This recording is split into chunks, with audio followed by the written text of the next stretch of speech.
Episode की शुरुआत होती है जहां पर फौजी अर्पिता के माँ बाप से कहती है कि सच ये है कि खोट आपकी बेटी में थी। महेश कहता है ये क्या बकवास कर रही है आप। फौजी कहती है जो कह रहे हैं वही सच है। क्या है कि तन तो हवेली में रहा लेकिन मन रणविजय के पास रहा। अर्पिता की माँ कहती है आप झूठ बोल रही है, हमारी बेटी ऐसा कभी नहीं कर सकती। वो तो शादी से पहले ही अवधेश पर जान छिड़कती थी। फौजी कहती है ये बात भवाजी जान गए थे, इसलिए अर्पिता ने ऐसा कदम उठाया। तन्मय फौजी से कहता है आप हमारे बड़े भैया पर भी गलत इल्जाम लगा रही है। हमारे भैया ऐसा नहीं कर सकते, हम उन्हें अच्छी तरह से जानते हैं।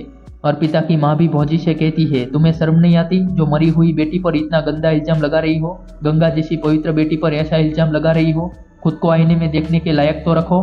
फिर महेश अर्पिता की माँ को वहाँ से ले जाता है। उसके बाद अवधेश अर्पिता की फोटो को देखकर कहता है हमारी बात को ऐसे दिल पे क्यों लगा ली, क्यों किया तुमने ऐसा। तभी शिखा वहां पर आकर अवधेश से कहती है कि भैया यही सवाल हम आपसे पूछ रहे हैं कि भाभी ने ऐसा क्यों किया। फिर शिखा आगे कहती है आप भाभी पे शक नहीं कर सकते, आपको जरूर कोई गलतफहमी हुई होगी। वो तो बहुत अच्छी थी, आपको उन पर गर्व होना चाहिए था। बताइए ऐसा क्या हुआ कि आप दोनों में इतनी दूरियां बढ़ गई। तब फौजी वहां पर आकर शिखा से कहती है ये तुम क्या कर रही हो, फौजी वैसे ही इतने परेशान है और तुम ऐसे सवाल करके उन्हें और परेशान कर रही हो। जो कुछ भी हुआ उसमें फौजी की कोई गलती नहीं है, गलती है तो अर्पिता और रणविजय की, और हमारे पास इसका सबूत है। तब तन्मय शिखा को लेने आता है और कहता है अब हम एक पल भी इस घर में नहीं रुक सकते जहां हमारे बेगुनाह भाई और तुम्हारी देवी जैसी भाभी पर इतना गंदा इल्जाम लगाया जाए। फिर तन्मय शिखा को ले जाता है। उसके बाद रणविजय तन्मय और शिखा की शादी के फोटोज देख रहा होता है जिसमें वो अवधेश और अर्पिता की फोटो देखता है और वो सोचता है तो आखिरकार मैंने अपना बदला ले लिया अवधेश सिंह ठाकुर। अर्पिता बेचारी तो भगवान को प्यारी हो गई, और रही बात तेरी तो तेरी बाकी की जिंदगी उसकी याद में तड़प कर कटेगी। और रणविजय अवधेश और अर्पिता की फोटो को फाड़ देता है और सोचता है वो दिन अब दूर नहीं जब तू उसकी याद में तड़प तड़प कर पागल हो जाएगा। उस पागलपन की हालत में ही तेरी जान निकल जाएगी।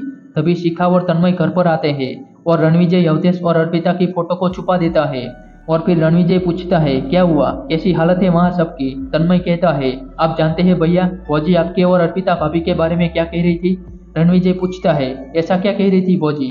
तन्मय कहता है मुझे बोलते हुए भी शर्म आ रही है, वो कह रही थी कि आपके और अर्पिता भाभी के बीच अफेयर था। रणविजय कहता है अर्पिता जी देवी थी, उनके बारे में ऐसा बोलते हुए उन्होंने जरा भी नहीं सोचा क्या क्या नहीं किया अर्पिता ने उस हवेली के लिए। यहाँ तक कि तुम दोनों की शादी भी उन्हीं के कारण हुई है।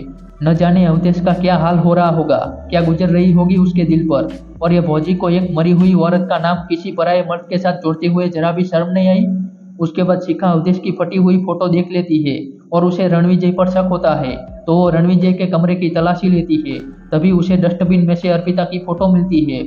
फिर वो जा रही होती है तभी रणविजय वहां पर आता है और शिखा उससे कहती है कि हम कमरा ठीक करने आए थे, बहुत गंदा हो गया था। उसके बाद शिखा सोचती है भैया ने अवधेश भैया और अर्पिता भाभी की तस्वीर क्यों फाड़ी, आखिर क्या चल रहा है उनके दिमाग में। उसके बाद अगले दिन रणविजय के पास अर्पिता के नाम का लेटर आता है।